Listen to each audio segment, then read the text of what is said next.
Peterborough Morning Drive, starting your day with what you need to know. We're pleased to be joined on Peterborough Morning Drive right now by former WCW and WWF champion Marc Mero. Marc, thank you so much for taking the time for us this morning. Thank you so much. Great to be on your show. Let's go back and talk about your early days growing up. In fact, we went back and looked because, of course, being in Canada, we're big hockey nuts, and you were actually a big hockey player growing up. Tell us about that. That was my first love was hockey. I mean, I played hockey. Growing up in Buffalo was right across. I lived right near the Peace Bridge over to Canada, so I wasn't far from Canada. I played a lot of hockey there. I started off in Buffalo, then I moved to Syracuse for high school. I played on the Syracuse Stars. I played junior hockey with the Syracuse Stars.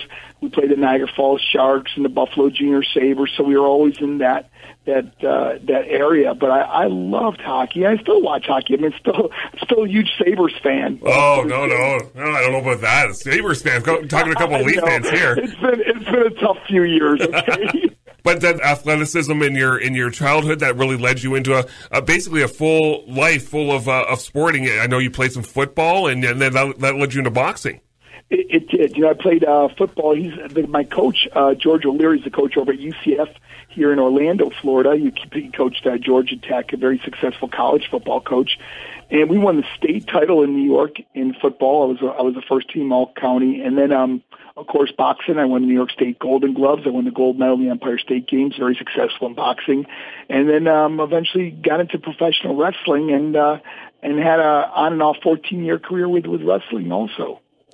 Marc, I'm just curious, obviously as someone who has such an athletic background before entering the world of professional wrestling, as many do, a lot of people kind of throw shots at the athleticism of wrestlers or sports entertainers.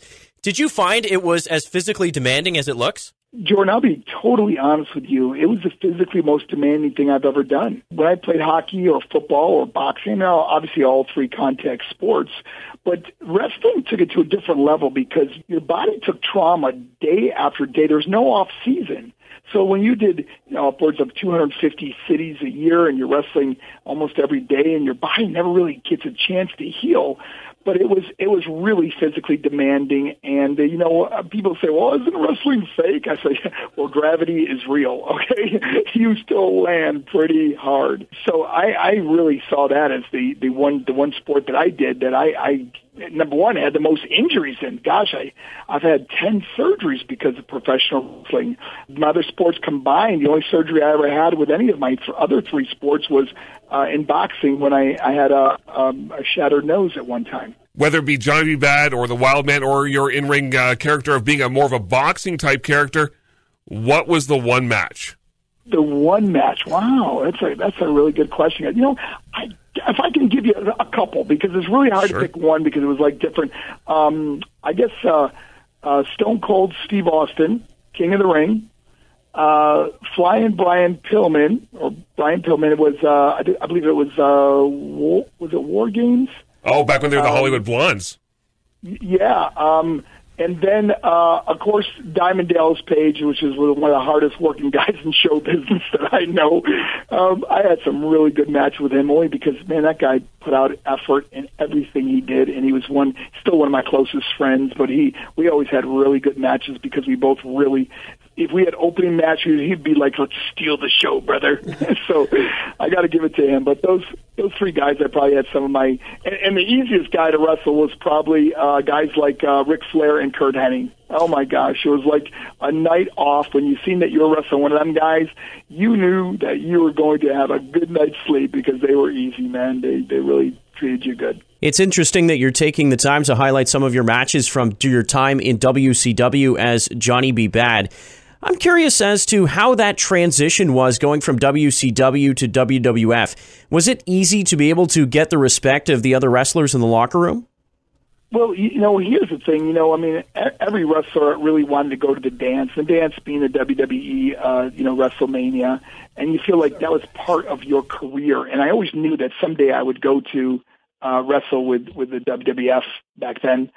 And when I switched from the Johnny B. Bad character to the Wild Man Marc Mero character, it was a really tough transition because number one, Johnny B. Bad was such a character, outrageous, flamboyant. It's like fun to play because it was so opposite who I really was. Where Wildman Marc Mero character, when I was given that, I wasn't even sure, what is this guy? Is he from the jungle? Is he a crazy guy? I mean, what is it? And I don't think it ever really connected the way I was hoping it would have, like Johnny B. Bad did in a sense. And but so that was always really tough. But no regrets, man. I mean, gosh, like I said, the thing in life is living your life, not looking back and focusing on some things that weren't the best in life, because all paths led me to where I am right now. Do you think you could still do the wild thing, Mark? It's funny you say that, because in my mind, absolutely. But I probably would get there and go, are you kidding me?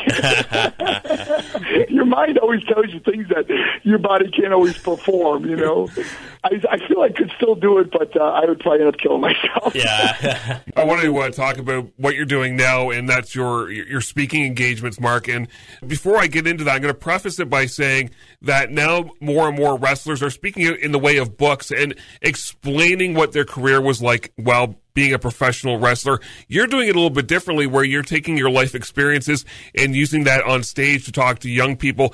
Kind of give me an impression of what it is that you're talking about when you're talking to these young people, and what the message is that you're trying to send out to them. Well, one of the things is that, our program is about, it's an anti-bullying program, suicide prevention, substance abuse, and goal-setting program that we do at schools. But, the way I look at my life, we all have a past. We either run from it or grow from it. And like many people, I've made a lot of mistakes, things that I wish never happened. But they're only mistakes if you continuously do them over and over again. But if you take your mistakes and you learn something, you turn them into a learning experience, it can not only benefit you, but it can benefit other people that you come in contact with. And I really wanted to make a difference in this world. We're all going to leave a legacy, and mine is certainly not going to be a building or street named after me, but the legacy I hope to always have is that I made a difference in somebody else's life. And that's what I'm really strive to do in my life is do things for other people. The more we give, the more we get back in our own life. So I've never done anything more enjoyable, more purposeful, and something I could see myself doing for many, many more years. Former professional wrestler and all-around good guy Marc Mero joining us on Peterborough Morning Drive this morning. Mark, I got a question for you, and I think it's something that we all strive for to a certain degree, and that is, how do you be the happiest person on the planet? I know that was the name of your book, but if someone out there is listening, what's your biggest piece of advice for them? Well, I guess, for myself, what really changed my life, I realized that, we're all going to go through adversity, and it's not so much about your circumstance or situation, it's how you respond to it. And I just found a whole new way of responding to adverse situations in my life, and happiness is a choice for me, and of course my faith in God, and like I said, the more you give in life, the more you get back. So the more I can do for other people, the more that my life has got an impact and the happiness and joy that I have in my life that I never really had before to this extent. And, every day being a choice that I could choose to make a difference. The wild man, Marc Mero. Mark, thank you so much for your time today. I really appreciate it. Graham and Jordan, thank you guys so much, and God bless you guys. Bye-bye.